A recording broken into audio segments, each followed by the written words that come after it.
Hai semuanya, Assalamualaikum. Kembali lagi dengan saya Nisa di video reaction kali ini guys. Oke, so kali ini saya mau tengok video pembahasan ini ya.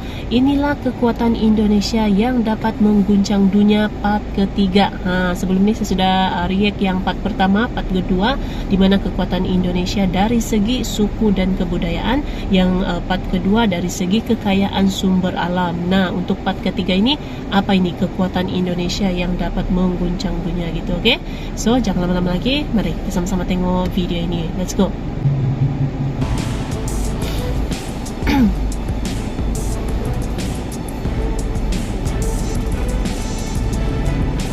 Indonesia dapat mengguncang dunia part 3. Oke, part ketiga sudah ya.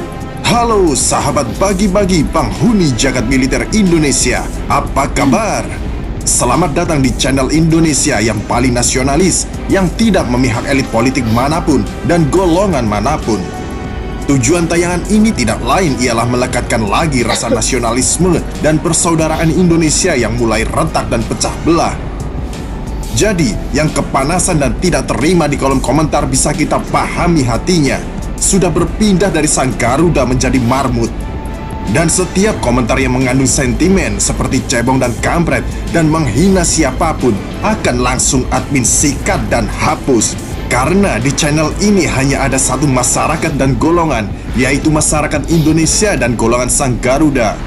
Dan inilah dia, Indonesia dapat mengguncang dunia bagian 3. Dari aspek apa di mana kali sebelumnya ini ya? sudah kita bahas kekuatan Indonesia dari part 1 yang membahas kekuatan Indonesia dari suku dan budaya. Lalu dilanjutkan dengan part 2 ya? yang membahas kekuatan Indonesia dari sumber daya alam. Kali Yang ini kedua, kita sumber memasuki alam. part 3 di mana kekuatan Indonesia dari masyarakatnya.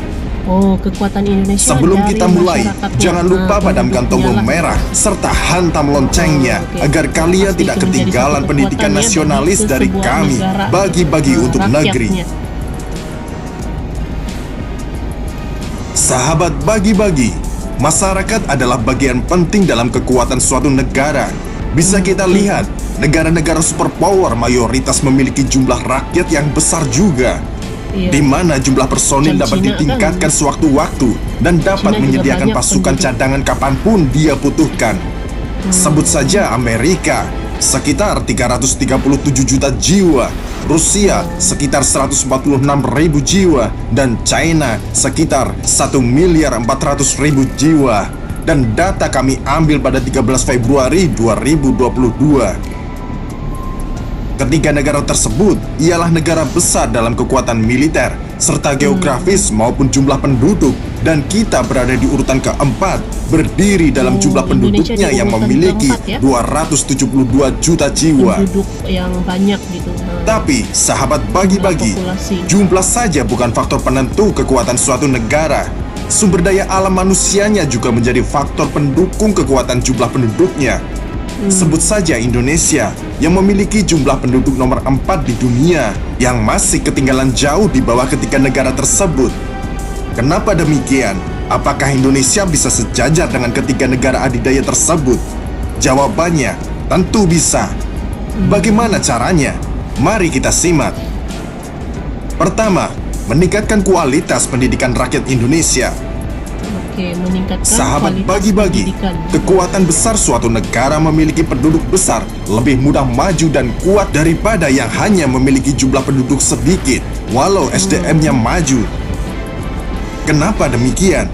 Karena meningkatkan kualitas penduduk Indonesia lebih bisa dilakukan dalam waktu dekat daripada Singapura yang memiliki sumber daya manusia yang tinggi, tetapi minim ekosistem rakyatnya.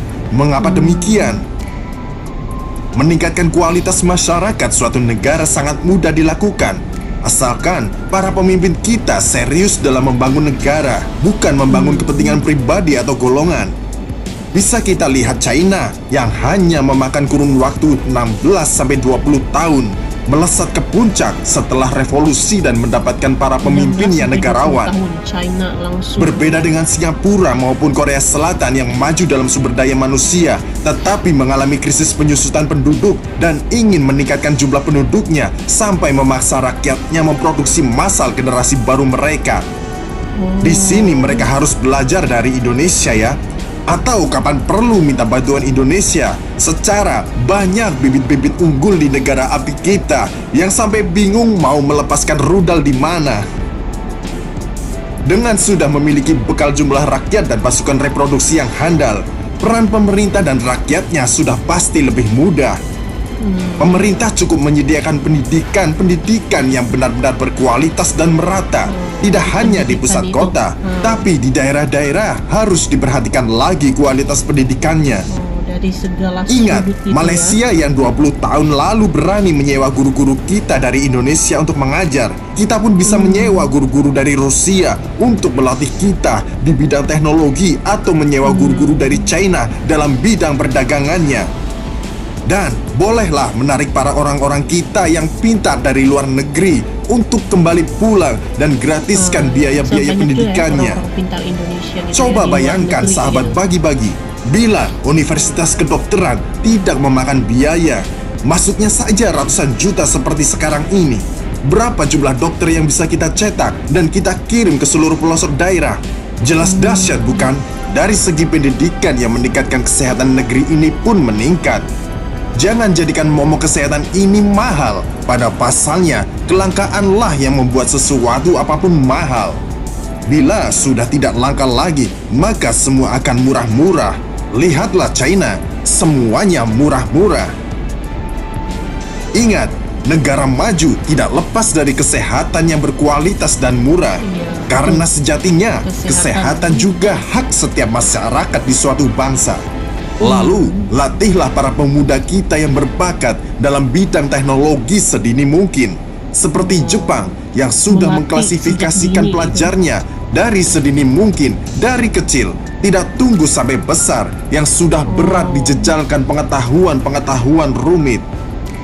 Maka, ciptakanlah mobil-mobilmu sendiri, motor-motormu sendiri, smartphonemu sendiri. Coba bayangkan, berapa pendapatan negara kita ke depan. Lihatlah Jepang, negara semungil itu dengan masifnya mengekspor produknya ke negeri kita. Dulu, admin pernah melihat pembuatan assembling satu mobil buatan Jepang yang hanya dalam 5 menit sebuah mobil terjadi di Tangerang. Coba bayangkan berapa jumlah mobil yang bisa diproduksi Jepang. Atau penjualan motor Vario yang sebulannya mencapai 35.000 unit di Indonesia. Gila, berapa besarnya pendapatan negara Jepang? Bisa kita bayangkan, di mana satu unit motornya dijual seharga 24 juta rupiah. Bila dikonversi dalam padi, harus berapa ton dan bulan nilai itu akan tercipta.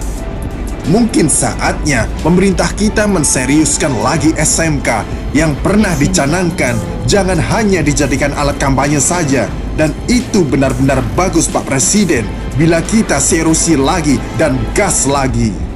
Lalu, didiklah dengan benar rakyatmu. Pendidikan politik yang benar, agar suatu saat nanti yang menjadi orang-orang yang mengisi bangku-bangku eksekutif dan legislatif benar-benar orang-orang yang teruji, bukan sekedar anak-anak pejabat lagi atau orang kaya yang sebenarnya tidak berkualitas dan hanya meneruskan kembali dinasti ayah-ayah mereka. Sahabat bagi-bagi, dengan mendapatkan pendidikan yang benar dan berpolitik yang benar, maka benar pula dia dalam berkarir. Jadi, bila ke depan orang-orang yang ingin mencalonkan dirinya menjadi anggota DPR dipilih melalui tes dan seleksi, bukan uang atau kekuasaan, maka siap-siap negara ini akan melesat besar. Di mana anak seorang petani pun bisa memimpin karena kepandaiannya, bukan karena uang modal ayahnya atau lainnya. Coba sahabat bagi-bagi bayangkan, bijak mana orang yang memikul jabatannya dipilih karena kualitas atau dipilih karena amplopnya. Sekali lagi, bagus mana bila Menteri Pertanian dipimpin oleh anak seorang petani yang cerdas atau anak orang kaya yang tidak pernah sekalipun bertani dan mengerti susahnya menjadi petani.